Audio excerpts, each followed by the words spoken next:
Hey soldiers, the economy just flashed a very strong recession signal. What are we talking about? The jobs numbers. Now I know that some teleprompter reader on the news told you that these job numbers for July were excellent, when in fact nothing could be further from the truth once you examine the data. So it's really strange that we have the CEO of Bank of America and the Fed chair, Jerome Powell, out there touting these job numbers as some sign of success, when in fact, when we put it with the data we reviewed last week of the mounting U.S. credit card debt, the repossessions of vehicles, and the rising foreclosures, we've got some signals here that indicate all is not well. And we need you to know the truth.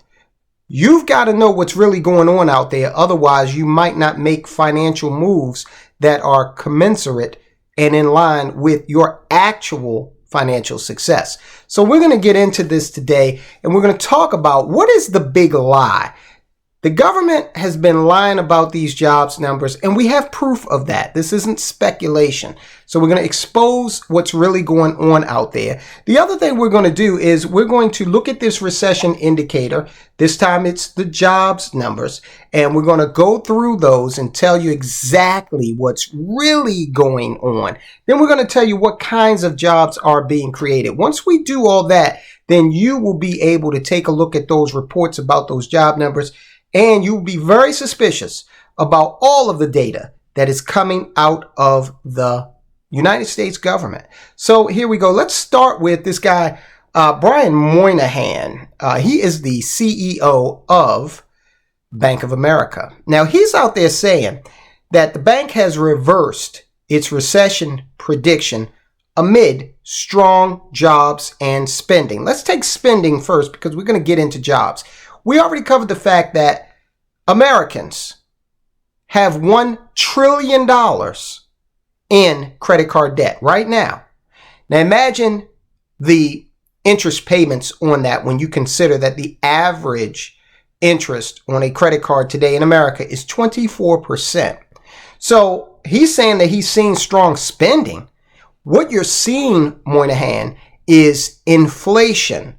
So everybody has to pay more for necessities. So yeah, when you go into the supermarket and you pay $100 for 2 bags of groceries, where you were paying maybe $70, maybe $50 for 2 bags of groceries 3 years ago, sure, looks like we've got strong spending, right? So Moynihan is saying that the bank is going to reverse its decision. And here's what's troubling about that. You know that he has access to the real data surrounding jobs, yet and still he's touting the jobs numbers. And here's the big lie. What the United States of America has been doing, specifically the Bureau of Labor Statistics, they've been reporting a rosy number, and that catches all the headlines. Then what they do is they go back weeks or in some cases months later and they revise that number downward. They've done it repeatedly. All right, if you look at this chart, you can see that for each month this year, with the exception of July, because that data was just published, but for the first 6 months of the year, we see that the unemployment number has been revised downward. That initial number came out, made headlines, gave the Biden administration an opportunity to crow about so-called good news. But then when no one was looking, when no one was paying attention, when the media wasn't gleefully reporting just these surface numbers, they came back, the administration that is, and they reported a lower number for that month. So this has happened for each of the first 6 months of 2023. And if history is an indicator, we're going to get an even lower number for the July jobs number. Okay, we'll just have to wait until around August, but we certainly will be watching it. Now, there's more in terms of sleight of hand going on. There's surveys that BLS, or the Bureau of Labor Statistics, conducts that indicate jobs created by new businesses. But the problem with that is these are assumptions. Most, if not all, job gains were as a result of the Bureau of Labor Statistics assuming that newly birthed businesses created at least 280,000 new jobs, a number which is not based at all on observable facts, but is a regression to some historical trend line, which only the Bureau of Labor Statistics is privy to.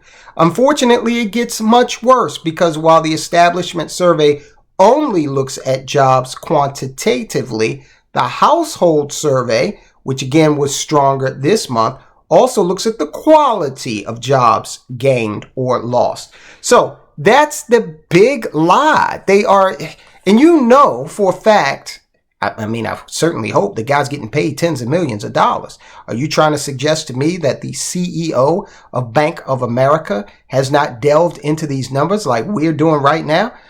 We all know that that's not the case. So again, when you look at the recession indicators, repossessions and foreclosures are on the rise. Credit card balances collectively for Americans, they total, actually slightly exceed at this point, $1 trillion of credit card debt for consumers, right? And they're saying we're still spending. Yeah, well, a lot of Americans are still spending because they got to survive, right? Now, let's move on to something extremely disturbing. What kinds of jobs are actually being created? Now, look, this is a shocker. The Bureau of Labor Statistics reported in July that the number of full-time jobs plunged by 585,000 to settle at 134.274 million. Okay, those are full-time jobs, lost over 500,000. This is the biggest monthly drop since the record COVID crash of 14.7 million jobs. But if full-time jobs crashed, how did the Bureau of Labor Statistics get an increase of almost 300,000 employed workers? Very simple. It was all in the surge of part-time workers. In July, the number of part-time workers exploded by almost 1,972,000 to be exact, and that totals 27.15 million part-time jobs. So are you telling me that this economy is doing so wonderfully that people just have to have a part-time job? No, people need that job to make ends meet. And guess what? As Billy Mays, the late great pitchman Billy Mays once said, but wait, there's more. Going back to the quantitative read of the data, we look at the number of multiple job holders, those workers who have to work more than one job at a time to make ends meet. In July, that number surged by 118,000 and landed at 8.113 million, which is just shy of the pre-COVID record hit in July of 2019. So we've got more people opting or, by necessity, needing to work more than one job.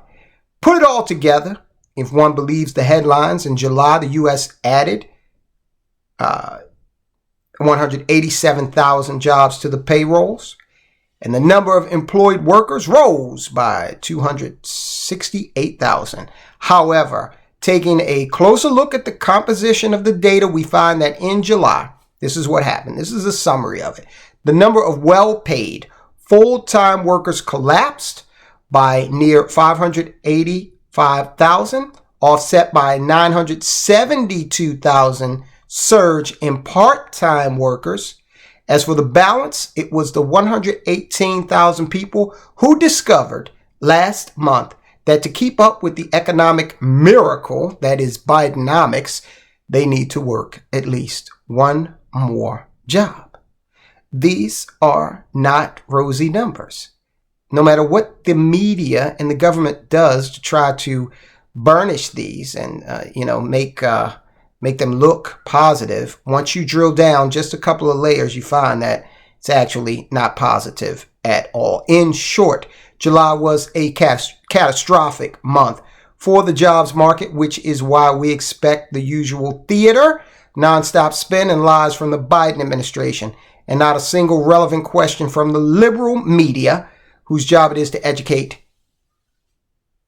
whose job is not to educate or inform, but to carry water, right? All right, so we are where we are, guys. This is why we have the platform, because we want you to be seriously in the know so that you can use this information to practically improve your situation. This is like if you're out there on the water sailing and someone's telling you, oh, now there's a big ass storm cloud over there, okay? And you know something's not right, but you know the authoritative sources are telling you, oh, everything's cool, man, over there. Oh, wow. Yeah, it looks bad, but trust me, it's great. And then you get over there trusting these authoritative sources, and your ship is sunk, basically. So we want you to know the truth. That's why this platform exists. If you believe in that mission, I want you to hit that thumbs up. Help us out with the algorithm. Also, subscribe if you haven't already. Just hit that subscribe button. You will not regret it. Now, I want you to look at this. We talked about credit and the rising credit balances of Americans.